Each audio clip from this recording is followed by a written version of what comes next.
Hey, what's up? How you doing today? I'm gonna show you how to get a little bit more performance out of your air tools or out of your airlines anyway.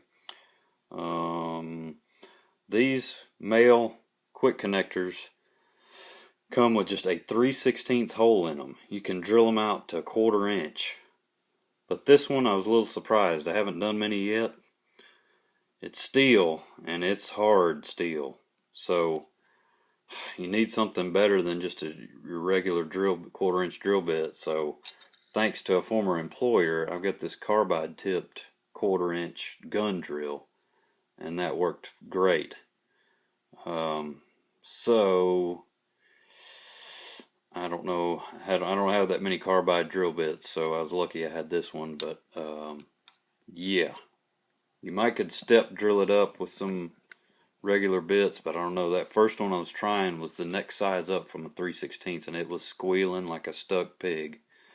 So anyway, try that. And the other side is the female parts. You can take apart and take this little bottleneck out of there.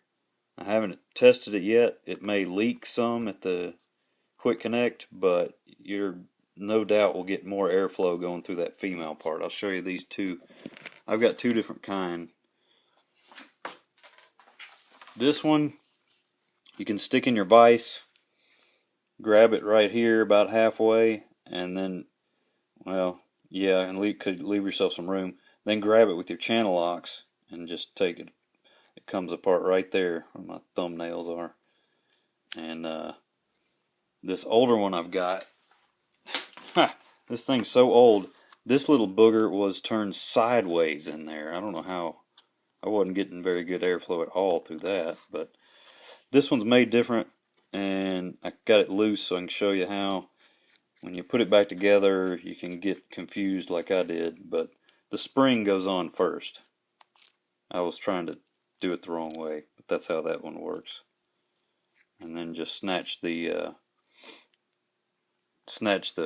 bottleneck part, these little parts out of there, and maybe get a little bit better performance out of your tools. But that's it. That one's cool because you can grab onto it right there. But that's about it. Quick and dirty, quick and easy. And let me know how it goes. And as always, keep rocking. Have you heard of Fire from the Gods yet? In transmission, I got to see them open up for my boys Seven Dust. So